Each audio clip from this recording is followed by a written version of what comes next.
Huckleberry Finn by Mark Twain, slightly adapted by myself to make it more Interp friendly.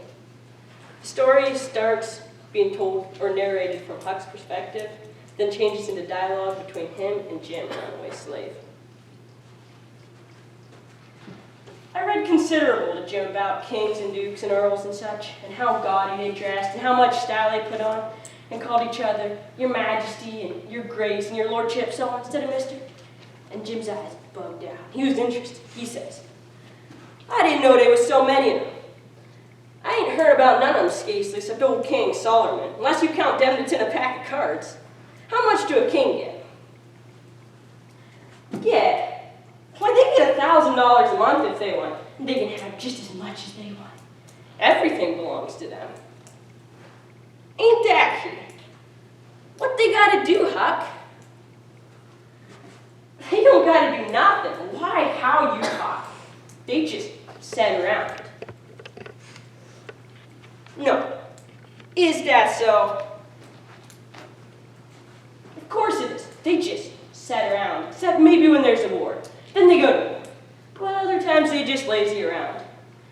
Yes, and when things is dull, sometimes they fuss with the parliament, and if everyone don't go just so, he whacks their heads off.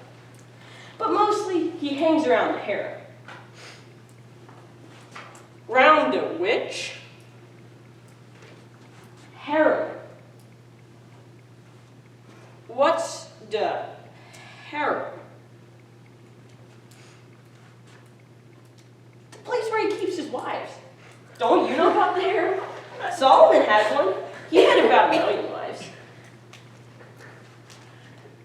Why, yes, that's so. I done forgot it. A harem's a boarding house, I reckon.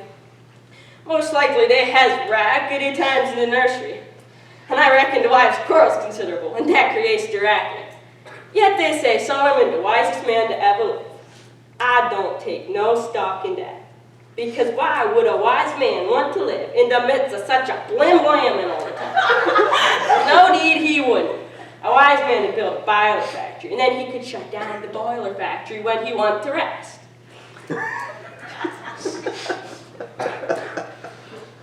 But he was the wisest man, because the widow, she told me so, her own self. I don't care what the widow say. He weren't no wise man none. He had some of the dad fetchedest ways I ever seen. You hear about that child he's gonna chop into? Yes, the widow told me all about it. Well then, weren't that the beatin'est notion in the world? You just take and look at it for me. There's the stump. That's one of them. Here's you. That's the other one. I saw you. And this here daughter builds the child. Both when you claims it. What does I do? Session around among the neighbors and find out who the bill do belong to and hand it over to the right one, all safe and sound the way that anyone that had any gumption would? Now I take and whack the bill in two and give half of it to you and half of it to the other one. That's the way Solomon was going to do it. Now I want to ask you, what's the use of half a bill? Can't buy nothing with it. And what's the use of half a child? I wouldn't give nothing for 1 million of them. But blame it, Jim. You've missed the point. You've missed it 1,000 miles. Who? Me? Go on. Don't talk to me about your points. I reckon I know sense when I sees it.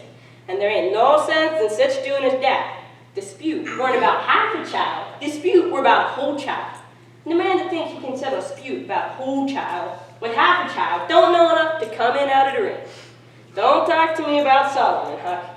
I knows him like the back.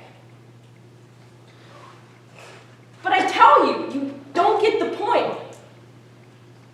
Blame the point. I reckon I knows what I knows, and the real point lies down further. It's down deeper. It lays the way Solomon was raised. You take a man that's got about only 1 or 2 children, is that man going to be wasteful of children? No, he ain't. He can't afford it.